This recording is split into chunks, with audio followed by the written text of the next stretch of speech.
Archie wasn't given the title of prince was because he was the great-grandson of the monarch. He would only ever earn that title or be awarded that title as grandson of the monarch. The letter has been signed, not drafted, not debated, not sent back for revisions.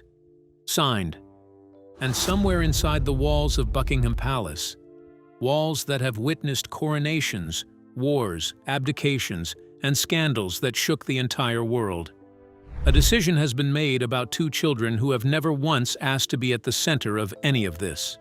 Archie Harrison Mountbatten-Windsor, Lilibet Diana Mountbatten-Windsor. Two children, two names. And according to sources close to the royal household, two fates that have now been officially sealed by the most powerful institution in the British monarchy. The titles are gone, not delayed, not under review, not being reconsidered after further discussions. Gone. And here is the question. Every single one of you watching this right now needs to sit with for just a moment, because it's the question that changes everything about this story. How did it come to this? How did two children, born of royal blood, grandchildren of a king, end up on the outside of a system that was supposed to embrace them from the very moment they took their first breath? Stay with us, because the answer to that question is not simple. It is not clean, and it will surprise you in ways you are not expecting. The rule book that started everything. To truly understand what just happened, what the palace has just done, you cannot start with Harry and Meghan. You cannot start with the Oprah interview. You cannot start with the Netflix documentary or the memoir or the podcast or any of the public battles that have played out over the last several years. You have to start in 1917. The year the modern world was tearing itself apart. World War I was raging across Europe.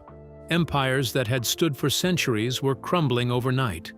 The Russian monarchy, relatives of the British royal family, had just been overthrown in a revolution that would end with their execution. And sitting on the British throne was King George V, watching all of this unfold with a growing sense of dread. He understood something that many rulers before him had failed to grasp until it was too late. A monarchy without clear rules is a monarchy without a future. So he did something unprecedented. He sat down with his advisors, his legal team, and his constitutional experts, and he wrote it all down. Every rule, every condition, every requirement that a child must meet to carry the title of prince or princess within the House of Windsor. The document he produced was called the Letters Patent, and for over 100 years, it has been the invisible backbone of every royal identity decision ever made. Now, here is where you need to pay close attention, because most people who follow the royal family have heard of the Letters Patent, but very few actually understand what it says. And what it says is the key to understanding everything that has just happened to Archie and Lilibet. The Letters Patent established 3 non-negotiable requirements for a child to hold a royal title. Requirement 1. The child must descend from a recognized royal bloodline. There can be no ambiguity, no question, no debate about the lineage. The family tree must be clean, documented, and officially acknowledged by the Crown. Requirement 2. The birth must be formally recognized and officially recorded by the royal household itself, not announced through a publicist, not shared via a press release, not declared through a celebrity-style media statement from across the Atlantic Ocean. The Crown itself must officially recognize the birth as a royal event. Requirement 3. The child must be formally connected to the Church of England through an official baptism, one that is registered, recognized, and on record. Not a private ceremony, not a beautiful family moment in a garden in California. A recognized, registered, documented act that ties the child permanently to the institutional structure of the British monarchy. 3 requirements. Simple on the surface, absolute in their application. And here is the question you need to ask yourself right now. Did Archie and Lilibet meet all 3? Because the answer to that question is exactly why we are here today. The first crack. Archie's birth certificate.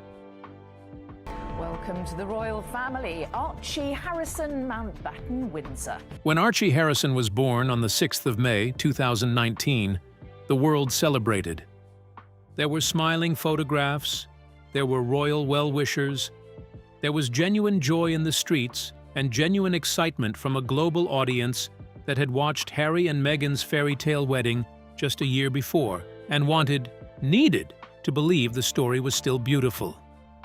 And on the surface, everything about Archie's arrival into the world looked perfectly normal.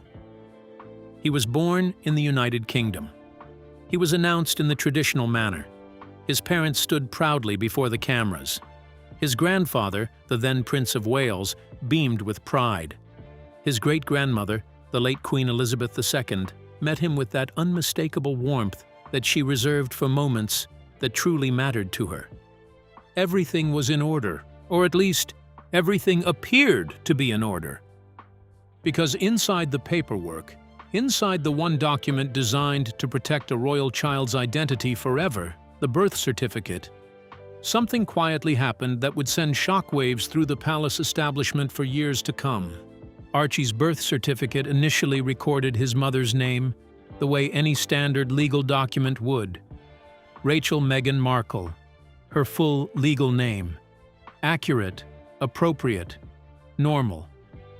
And then, without any public announcement, without any formal explanation, and without any agreement between the two sides about why the change was being made, the name was changed. Rachel Meghan Markle disappeared from the document, and in its place appeared a title. Her Royal Highness, the Duchess of Sussex. Now, you might be watching this and thinking, is that really a big deal? She has a title. The title is real. Why does it matter what name appears on a birth certificate? Here is why it matters. Birth certificates are not social media profiles. You cannot edit them when the mood strikes. You cannot update them the way you refresh a web page. They are legal documents, historical records, permanent markers of identity that are meant to stand unchanged for the lifetime of the person they describe, and beyond. When a royal birth certificate is altered, it raises a question that the palace cannot afford to leave unanswered. Who changed it? And why? Meghan's team said the palace forced the change upon her. Palace officials said Meghan had requested it herself. Both sides dug in. Neither side budged, and to this day, no agreed-upon final answer has ever been produced. But here is the brutal truth that goes beyond the blame and the accusations and the competing narratives. A doubt had been planted, and in the world of royal documentation, in a system built on centuries of meticulous record-keeping, where every letter of every document carries the weight of law, doubt is not a minor inconvenience. Doubt is a crack in the foundation, and cracks have a way of spreading. Lilibet, the birth that changed everything. If Archie's birth certificate controversy planted the first seed of doubt, what happened when Lilibet Diana was born in June of 2021 turned that seed into something the palace could no longer ignore. Let us set the scene. Harry and Meghan had already formally stepped back from royal duties. They had already sat down with Oprah Winfrey and shared a conversation that reverberated around the entire world.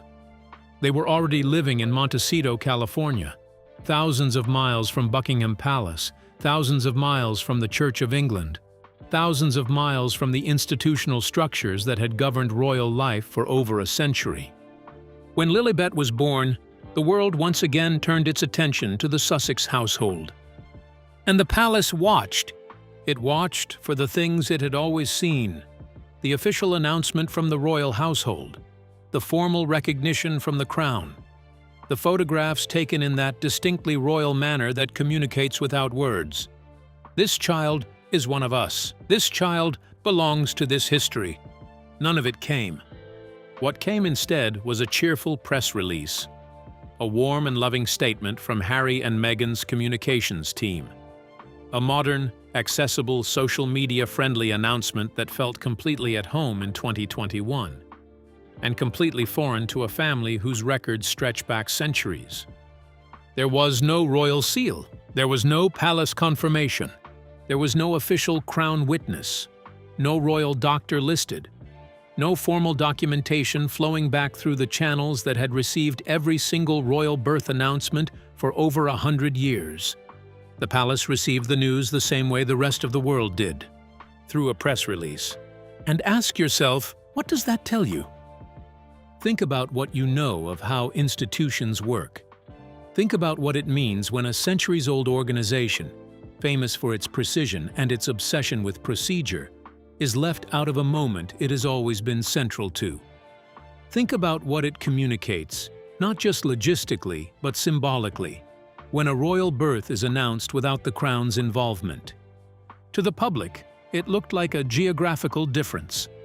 One baby born in Britain, one baby born in America. Simple as that. To the palace, it was something far more significant.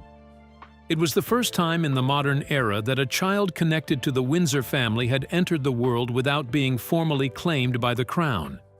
And nobody at the palace said a word about it publicly, because they didn't need to. The silence was the message.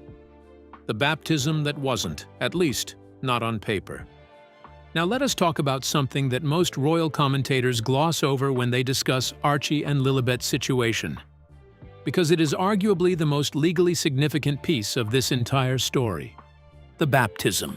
Months after Lilibet's birth, Meghan spoke publicly about her daughter's baptism. She described it warmly. She spoke about the meaning behind the ceremony, the joy of the occasion, the beauty of the moment shared with family and close friends in California. And for most families, that would be the end of the story. A beautiful ceremony, a spiritual milestone, a memory to cherish. But for a child born within the orbit of the British royal family, a baptism is not simply a family event. According to the letters patent established by King George V in 1917, a formal connection to the Church of England through an officially recognized and registered baptism is one of the 3 fundamental requirements for establishing royal identity. It is not optional. It is not a recommendation. It is a condition. And here is where the situation with Lilibet becomes critically important. According to sources with knowledge of church records, Lilibet's California baptism was never formally registered with the Church of England. Let that sit for a moment. The ceremony happened, the prayers were said, the family was present, the photographs were taken, but on the official records of the institution that forms the spiritual backbone of the British monarchy, nothing. To Harry and Meghan, it was a deeply meaningful and completely valid spiritual ceremony. To the royal establishment, looking through the cold lens of institutional law and a century of precedent, it did not exist. Now, I want you to think about this carefully, because this is the part of the story that doesn't get told enough. This is not about whether the ceremony was beautiful. It undoubtedly was. This is not about whether it was spiritually meaningful. For that family, it clearly meant the world. This is about paperwork. This is about the gap between what something means to a family and what it means to an institution that has been operating by the same rulebook since before World War I. And in the palace's view, the gap left Lilibet in a position that no royal child in the modern era had ever been placed in before. Celebrated by her parents, loved by her family, but floating, as far as the crown was concerned, in a kind of official limbo, connected to the Windsor name by blood, but disconnected from the Windsor institution by paperwork. And institutions, as we are now learning with absolute clarity, run on paperwork. Harry's desperate calls, the moment the mask slipped. This is the part of the story that nobody talks about at dinner parties. This is the part that the documentaries don't quite capture and the memoirs only hint at. Because while Meghan was building her brand in California and Harry was giving speeches about mental health and royal trauma, something else was happening behind closed doors. Something very human, something very painful. Harry was calling the palace, not through official channels, not through publicists, not through carefully worded statements released to the media, but directly, personally, emotionally, according to those familiar with the private conversations, in late-night phone calls that were nothing like the composed, camera-ready Harry the public had grown accustomed to seeing. These were not strategic calls. These were desperate ones. He begged, reportedly, for the palace to reconsider. He asked, pleaded, according to some accounts, for Archie and Lilibet to be formally written into the royal record. He made the case for the titles he believed his children deserved by birthright, by blood, by the simple fact of who their grandfather is and who their great-grandmother was. He thought he had found a middle path that the palace would eventually accept. Step away from royal duties, leave the institution, build a new life in America. But still, raise children who were recognized as part of the Windsor legacy. He believed, apparently, that you could walk out the front door of the palace and still have your name on the guest list. And the response he reportedly received from a senior palace official is one of those sentences that, once you hear it, you cannot unhear. This is not about emotion. This is about order, family line, and the future of the crown. 6 words in the middle of that sentence carry the entire weight of what has just happened. The future of the crown, not the feelings of a father, not the innocence of 2 children, not the complicated human story of a man who was born into a role he never fully chose and eventually walked away from a life that was never entirely his to begin with. The future of the crown. And in that moment, Harry reportedly understood something that changed him. He wasn't just the prince who had stepped away from the institution. He had become the prince whose children were being stepped away from. The final orders. What exactly has been decided? Let us be precise here, because precision is what this story demands. According to people familiar with the process inside the palace, official documents have now been finalized. Not preliminary drafts, not internal memos circulating through the royal household waiting for a final signature, not exploratory conversations between legal teams about what might happen someday. Final, official, signed. And the contents of those documents, as reported by sources close to the situation, represent a comprehensive removal of royal recognition for both Archie and Lilibet. Here is what that reportedly means in practical terms. No titles. Archie will not be a prince. Lilibet will not be a princess. These are not designations being held in reserve pending good behavior or a change in the family's circumstances. They are gone. No ceremonial roles. There will be no moment where either child stands on a palace balcony as a recognized member of the working royal family. No official duties. No public honors conducted in the name of the crown. No place in the formal line of succession as recognized royal participants. Their names, as active participants in the Windsor succession story, have been removed from the official pathway. No crown-funded security. Whatever protection Archie and Lilibet receive going forward will be provided by their parents, funded by their parents, and organized entirely outside the royal household structure. No permanent place in the formal royal historical record. The archives that will outlast every single person alive today, the books and documents and official histories that will be read by scholars and students centuries from now, will not carry their names as recognized members of the royal family. Think about what that means. In 100 years, when someone opens the official records of the British royal family and looks for the names of King Charles III's grandchildren, Archie and Lilibet will not be there in the way that generations of Windsors have always been there. The Crown has effectively written them out of its institutional story. And here is the question that I think every single person watching this needs to genuinely wrestle with. Is this justice, or is this cruelty dressed up in the language of rules? 2 children did nothing. Archie did not decide where he would be born or how his birth would be announced. Lilibet did not choose her baptism or the location of the ceremony. Neither of them made a single decision that contributed to the situation they now find themselves in, and yet they are the ones bearing the consequences. What does that tell us about the nature of institutions? What does it tell us about the way systems built on rulebooks treat human beings who don't fit neatly within the lines? The palace's master strategy: silence as power. Here is something that does not get discussed enough in conversations about this royal saga. The palace was never panicking. While Harry and Meghan were doing interviews, releasing documentaries, publishing memoirs, giving speeches, launching podcasts, while they were flooding the public conversation with their version of events, their feelings, their grievances, their truth, the palace was doing something that looked to the outside world like paralysis. It was doing nothing.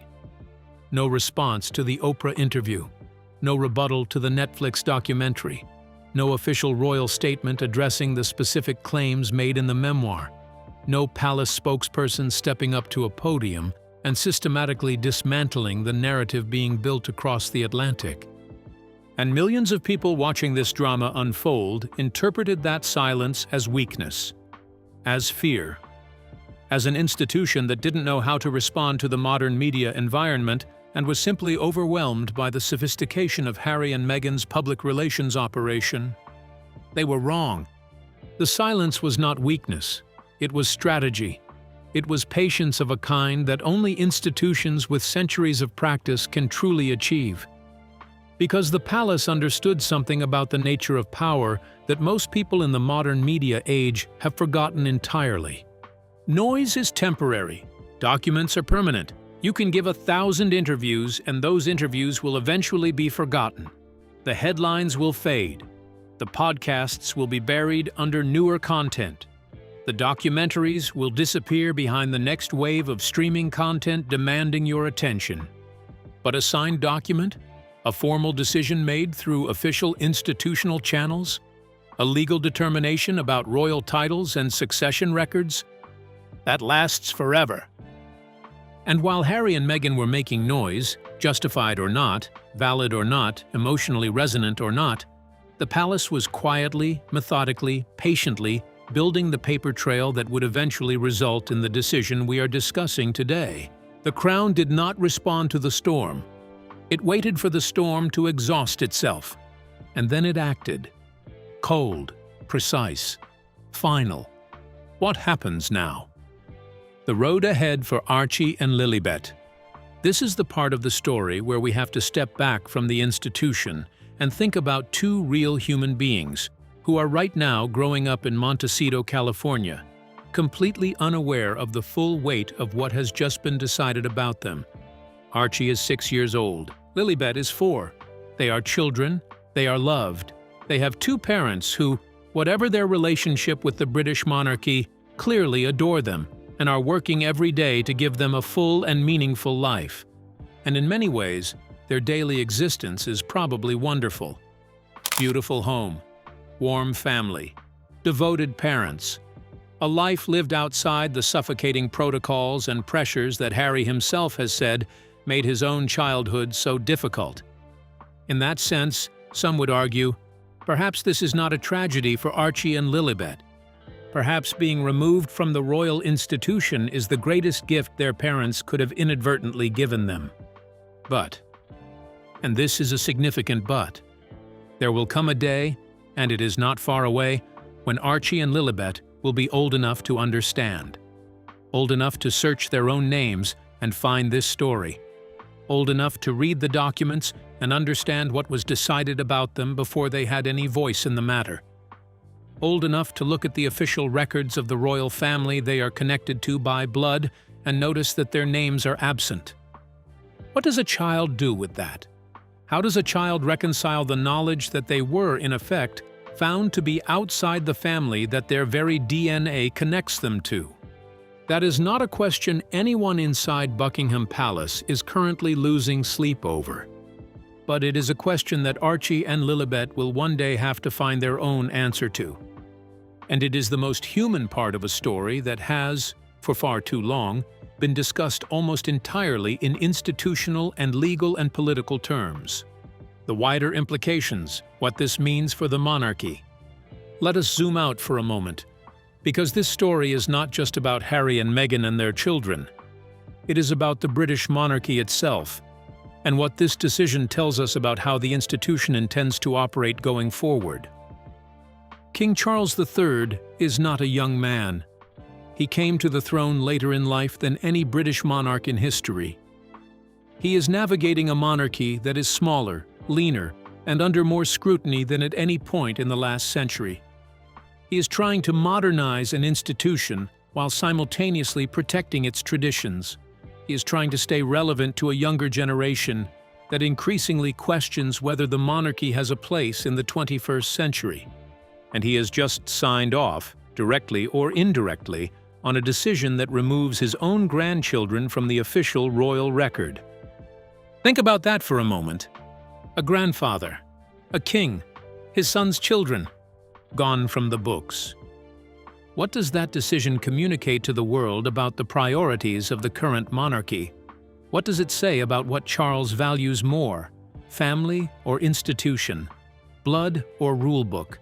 The complicated human reality of a family torn apart by competing needs and incompatible worlds, or the clean, cold, impersonal application of a document written in 1917? The answer, apparently, is the rulebook, every time. And you have to ask yourself, is that strength, or is it a different kind of vulnerability? Because an institution that is willing to write its own grandchildren out of its story in order to protect its procedures is an institution that is sending a very specific message to the watching world. The message is, we will not bend. But there is a difference between not bending and being unbreakable. And only time will tell which side of that line the House of Windsor truly stands on. The verdict of history. History has a way of judging these moments differently than the people living through them. In the moment, the palace's decision looks like strength, like the crown asserting its authority, like an institution refusing to be destabilized by the most public family dispute in its modern history. And in institutional terms, that is exactly what it is. But history also remembers the human cost of institutional decisions. History remembers the children. History remembers the moments when powerful systems chose procedure over people. And history does not always look kindly on those choices. Consider the stories that have shaped our understanding of the British royal family over the last century. The abdication of Edward VIII, the treatment of Diana, Princess of Wales, the isolation of individuals who struggled to fit inside the rigid frame of royal expectation. In every one of those cases, the institution believed it was doing what was necessary to protect itself. And in every one of those cases, history eventually sided, at least in part, with the human beings caught inside the machinery. This story is not over. Archie and Lilibet will grow up. They will form their own opinions. They will eventually have the right and the ability to speak for themselves about what was done to them and what they think of it. And when they do, the world will listen, because they will carry one of the most famous surnames in human history, whether the palace acknowledges it on official documents or not. The Crown has made its decision, but the story has not made its final decision yet.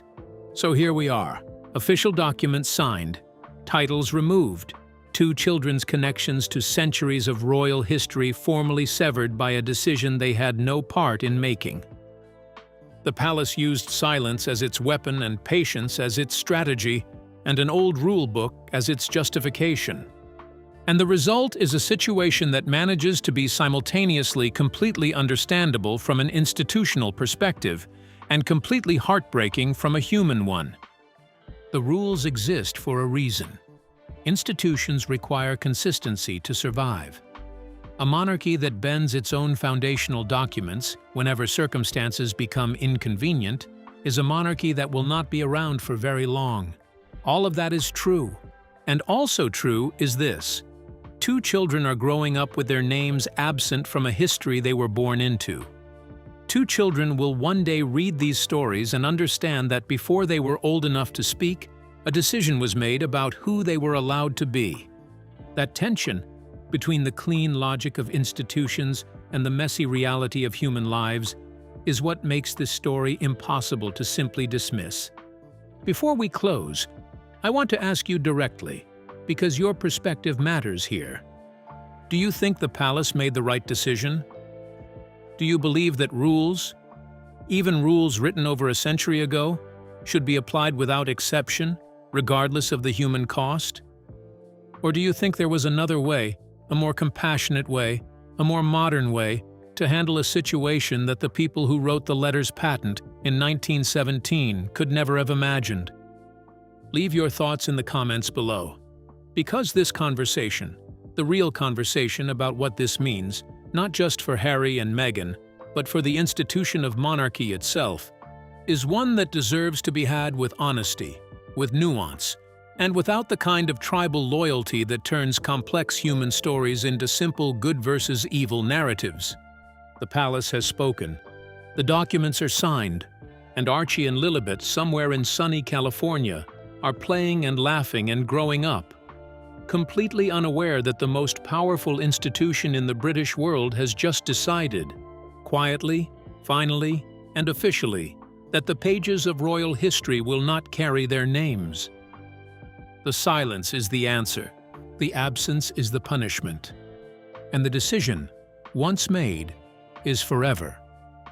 If this story moved you, if it raised questions you're still thinking about, if it made you see the royal family in a different light, make sure you subscribe to this channel and hit the notification bell so you never miss a royal update as it happens. Because in the world of the British monarchy, nothing is ever truly finished.